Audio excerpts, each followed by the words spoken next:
ಭಸ್ವ ವಿಷ್ಣುವೇ ಪರಮಾತ್ಮನೇ ಇದನ್ ನವಮ ಅದಿತೇನ ಮುನ್ನಸ್ವ ಹನುಮತೇನ ಮುನ್ನಸ್ವ ಸರ್ಸ್ವ ದೇವ ಸವಿತಾ ಗೋಸೂಯ ನವಗ್ರಹ ದೇವತ ಪರಿಪೂರ್ಣ ಕೃಪಕಟಾಕ್ಷ ಪರಪುರುಷಾರ್ಥ ಸಿದ್ಧಿರಸ್ತು.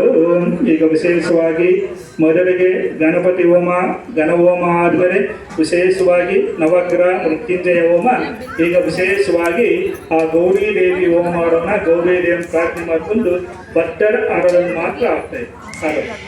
हर ओम ओम कात्यायनाय में कन्याकुमारी में तन्नो गौरी प्रचोदयात् स्वाहा. कात्यायनाय में कन्याकुमारी में तन्नो गौरी प्रचोदयात् स्वाहा. तन्नो गौरी प्रचोदयात् स्वाहा. कात्यायनाय में कन्याकुमारी में तन्नो गौरी प्रचोदयात् स्वाहा. कात्यायनाय में कन्याकुमारी में तन्नो गौरी प्रचोदयात् स्वाहा. ಈಗ ಶಿವ ಪಾರ್ವತಿ ಪ್ರಾರ್ಥನೆ ಮಾಡ್ಕೊಳ್ಳಿ. ತತ್ಪುರುಷಾಯ ವಿದ್ಮಹೇ ಮಹಾದೇವಾಯ ಧೀಮಹಿ ತನ್ನೋ ರುದ್ರ ಪ್ರಚೋದಯಾತ್.